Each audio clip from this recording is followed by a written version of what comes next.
Bonjour chers élèves. La leçon de vocabulaire d'aujourd'hui, c'est les synonymes.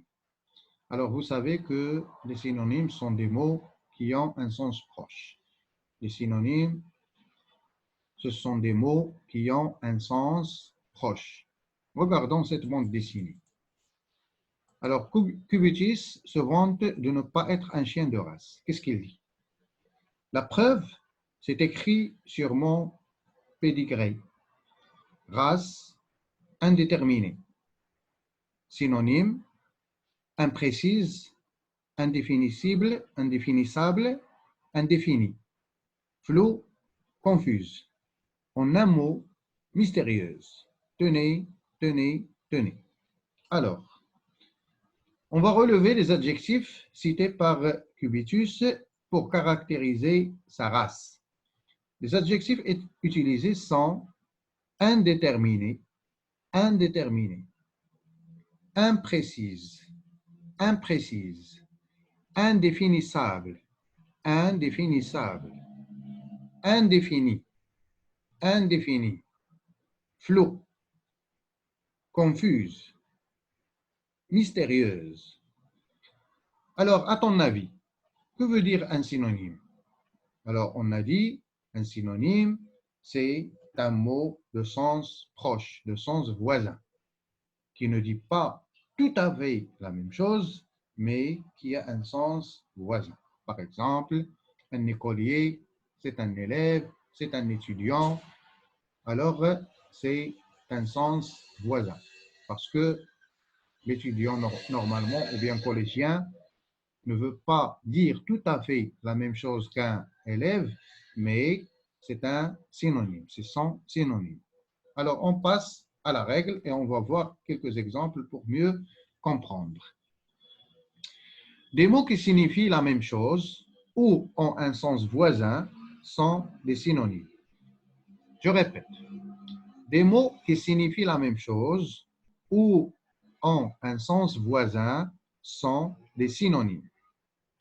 La race du chien, Cubitus, est indéterminée. La race du chien, Cubitus, est imprécise.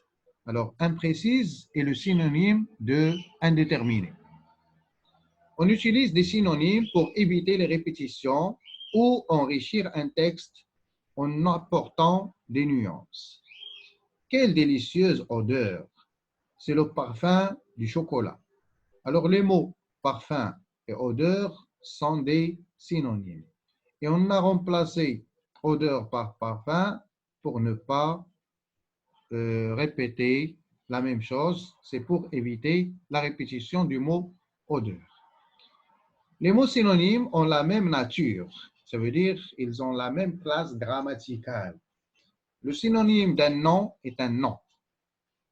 Le synonyme d'un adjectif est un adjectif, etc. Exemple. Si on dit pour un nom, par exemple, une maison, le synonyme, c'est un appartement, une habitation, une cabane, une demeure. Ça doit être un nom. On va commencer par un rappel. Ensuite, on va faire des exercices d'application. Commençons par le rappel. Les mots qui signifient la même chose ou ont un sens voisin sont des synonymes.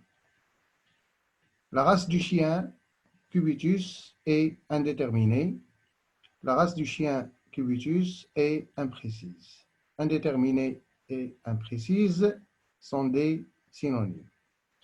On utilise des synonymes pour éviter les répétitions ou enrichir un texte en apportant des nuances. Quelle délicieuse odeur! C'est le parfum du chocolat. Odeur et parfum sont des synonymes. Les mots synonymes ont la même nature. Le synonyme d'un nom est un nom. Le synonyme d'un adjectif est un adjectif, etc. Selon le contexte, un même mot peut avoir des synonymes différents. Par exemple, une chambre obscure, une chambre sombre. Une idée obscure, une idée incompréhensible. Passons aux applications. Premier exercice. Classe les mots dans le tableau suivant. Synonyme de content, synonyme de beau. Alors, tu vas bien lire les mots et tu classes dans le tableau. D'un côté, tous les synonymes de content, de l'autre côté, les synonymes de beau. Passons à l'exercice suivant. Recopie chaque liste en supprimant le mot qui n'est pas synonyme. Tu peux bien sûr t'aider d'un dictionnaire. Par exemple, la première série de mots, mince, frêle, trapu, fin, maigre. Tu vas chercher les mots que tu n'as pas bien compris dans le dictionnaire et tu vas barrer le mot qui est intrus, ça veut dire le mot qui ne fait pas partie des synonymes de la série de mots et tu fais la même chose pour les autres séries de mots. Passons à l'exercice suivant. Recopie chaque expression en remplaçant le verbe dire par le synonyme qui convient, ou bien raconter, réciter, chuchoter, annoncer, confier, réclamer. Tu vas remarquer que tous ces mots sont des synonymes du mot dire.